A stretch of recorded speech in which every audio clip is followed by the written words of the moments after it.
Hi hello ನಮಸ್ತೆ, welcome back to my YouTube channel. ಇವತ್ತಿನ ಸಂಚಿಕೆಯಲ್ಲಿ ನಾನು ಸೂಪರ್ ಆಗಿ ಟೇಸ್ಟಿಯಾಗಿರುವಂತಹ ಮೀಡಿಯಂ ರವೆನ ಬಳಸ್ಕೊಂಡು ಉಪ್ಪಿಟ್ಟನ್ನ ಮಾಡೋದು ಹೇಗೆ ಅಂತ ತೋರಿಸ್ತಾ ಇದ್ದೀನಿ.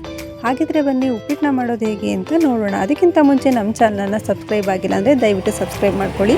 ಮೊದಲಿಗೆ ನಾನು ಒಂದು ಪಾತ್ರೆನ ಬಿಸಿಗಿಟ್ಟಿದ್ದೀನಿ. ಪಾತ್ರೆ ಬಿಸಿ ಆದಮೇಲೆ ಒಂದು 3/4 kg ಆಗುವಷ್ಟು ಮೀಡಿಯಂ ರವೆನ ತೊಗೊಂಡಿದ್ದೀನಿ. ಅದ್ರ ಜೊತೆಗೆ ಒಂದು 2 ಟೇಬಲ್ ಸ್ಪೂನ್ ಆಗುವಷ್ಟು ಜೀರಿಗೆನ ಸೇರಿಸ್ಕೊಂಡು ನೀಟಾಗಿ ಹುರಿದಿಟ್ಕೊಳ್ತಾ ಇದ್ದೀನಿ. ಇನ್ನು ನಾವು ರವೆನ ಚೆನ್ನಾಗಿ ಹುರ್ಕೊಳ್ಬೇಕಾಗುತ್ತೆ. ಹೇಗೆ ಅಂದರೆ ರವೆ ಹುರಿಬೇಕಾದ್ರೆ ಘಮ ಘಮ ಅಂತ ಸ್ಮೆಲ್ ಬರಬೇಕು, ಅಲ್ಲಿವರೆಗೂ ರವೆನ ಹುರಿದಿಟ್ಕೊಳ್ಬೇಕು. ನೋಡಿ, ಈಗ ರವೆ ಎಲ್ಲ ತುಂಬ ಚೆನ್ನಾಗಿ ಹುರಿದಿದ್ದೆ. ಅದನ್ನು ನಾನು ಒಂದು ಸೈಡಿಗೆ ಎತ್ತಿಟ್ಕೊಳ್ತಾ ಇದ್ದೀನಿ.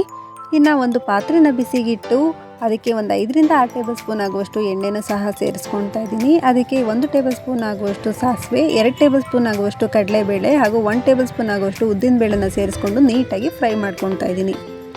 ಈ ರೀತಿಯಾಗಿ ಫ್ರೈ ಮಾಡ್ಕೊಂಡಿದ್ದಾದಮೇಲೆ ಇನ್ನು ಹೆಚ್ಚಿಟ್ಕೊಂಡಿರುವಂತಹ ಹಸಿಮೆಣಸಿನ್ಕಾಯಿ ಏನಿದೆ ಅದನ್ನು ಸಹ ಸೇರಿಸ್ಕೊಂಡು ಫ್ರೈ ಮಾಡ್ಕೊಳ್ಬೇಕು. ಇದ್ರ ಜೊತೆಗೇ ಒಂದು 2-3 ಕಡ್ಡಿ ಆಗುವಷ್ಟು ಕರಿಬೇವಿನ ಸೊಪ್ಪನ್ನು ಸಹ ಸೇರಿಸ್ಕೊಂಡು ಫ್ರೈ ಮಾಡ್ತಾ ಇದ್ದೀನಿ. ಚೆನ್ನಾಗಿ ಎಲ್ಲ ಫ್ರೈ ಆದಮೇಲೆ ಹೆಚ್ಚಿಟ್ಕೊಂಡಿರುವಂತಹ ಈರುಳ್ಳಿ ಏನಿದೆ ಅದನ್ನು ಸಹ ನೀಟಾಗಿ ಫ್ರೈ ಮಾಡ್ಕೊಳ್ಬೇಕು. ಈರುಳ್ಳಿ ಎಲ್ಲ ಚೆನ್ನಾಗಿ ಫ್ರೈ ಆಗಿ ಸ್ವಲ್ಪ ಟ್ರಾನ್ಸ್ಪರೆಂಟ್ ಕಲರ್ ಬಂದಾದಮೇಲೆ ಇನ್ನು ಹೆಚ್ಚಿಟ್ಕೊಂಡಿರುವಂತಹ ತರಕಾರಿಗಳೇನಿದೆ ಅದನ್ನು ಸಹ ಸೇರಿಸ್ಕೊಂಡು ಫ್ರೈ ಮಾಡಿ ಅದ್ರ ಜೊತೆಗೇ ಸ್ವಲ್ಪ ಉಪ್ಪನ್ನು ಸಹ ಸೇರಿಸ್ಕೊಂಡು ಫ್ರೈ ಮಾಡ್ಕೊಳ್ತಾ ಇದ್ದೀನಿ. ಉಪ್ಪನ್ನು ಹಾಕ್ಕೊಂಡು ಫ್ರೈ ಮಾಡೋದ್ರಿಂದ ತರಕಾರಿ ಎಲ್ಲ ಸ್ವಲ್ಪ ಬೇಗ ಬೇಯುತ್ತೆ. ಈಗ ಹೆಚ್ಚಿರುವಂತಹ ಟೊಮೆಟೊನು ಸಹ ಸೇರಿಸ್ಕೊಳ್ತಾ ಇದ್ದೀನಿ. ಟೊಮೆಟೊ ಕೂಡ ತುಂಬ ಸಾಫ್ಟ್ ಆಗೋವರೆಗೂ ಫ್ರೈ ಮಾಡ್ಕೊಳ್ಬೇಕಾಗುತ್ತೆ. ಫೈನಲಿಯಾಗಿ ತರಕಾರಿ ಹಾಗೂ ಟೊಮೆಟೊ ಎಲ್ಲ ತುಂಬ ಚೆನ್ನಾಗಿ ಫ್ರೈ ಆಗಿದೆ. ಇದರ ಜೊತೆಗೇ 1 ಕಪ್ ಆಗುವಷ್ಟು ಕಾಯಿ ತುರಿ ಹಾಗೂ ಸ್ವಲ್ಪ ಪುದೀನ, ಸ್ವಲ್ಪ ಕೊತ್ತಂಬರಿ ಸೊಪ್ಪನ್ನು ಸಹ ಸೇರಿಸ್ಕೊಂಡು ನೀಟಾಗಿ ಫ್ರೈ ಮಾಡ್ಕೊಳ್ಬೇಕು.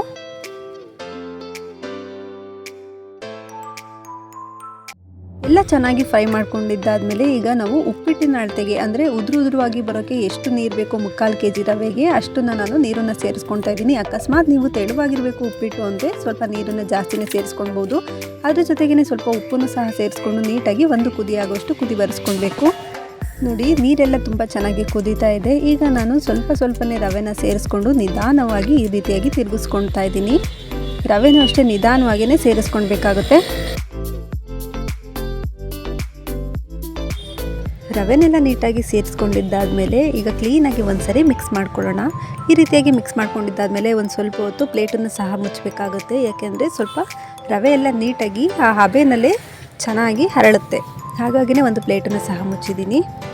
ನೋಡಿ, ಈಗ ಒಂದು 5 ಸೆಕೆಂಡ್ ಆದಮೇಲೆ ಮುಚ್ಚಿರುವಂಥ ಪ್ಲೇಟನ್ನು ನಾನು ತೆಗೆದು ನೀಟಾಗಿ ಒಂದ್ಸರಿ ಕ್ಲೀನಾಗಿ ಮಿಕ್ಸ್ ಮಾಡ್ಕೊಳ್ತಾ ಇದ್ದೀನಿ. ಈ ರೀತಿಯಾಗಿ ಮಿಕ್ಸ್ ಮಾಡ್ಕೊಂಡಾದ್ಮೇಲೆ ಉಪ್ಪಿಟ್ಟು ರೆಡಿಯಾಗಿದೆ ಅಂತಲೇ ಅರ್ಥ. ಈ ರೀತಿಯಾಗಿ ರುಚಿಯಾಗಿರುವಂತಹ ತರಕಾರಿ ಉಪ್ಪಿಟ್ಟನ್ನು ಮೀಡಿಯಂ ರವೆನ ಬಳಸ್ಕೊಂಡು ಮಾಡೋದು ಹೇಗೆ ಅಂತ ನೋಡಿದ್ದೀರಾ. ನಿಮಗೆ ಈ ವಿಡಿಯೋ ಇಷ್ಟ ಆಗಿದ್ದಲ್ಲಿ ಲೈಕ್ ಮಾಡಿ, ಶೇರ್ ಮಾಡಿ, ಕಮೆಂಟ್ ಮಾಡಿ ಹಾಗೂ ನಮ್ಮ ಚಾನಲ್ನ ಸಬ್ಸ್ಕ್ರೈಬ್ ಮಾಡಿ, ಪಕ್ಕದಲ್ಲಿರೋ ಬೆಲ್ ಐಕಾನ್ನ ಕ್ಲಿಕ್ ಮಾಡಿ.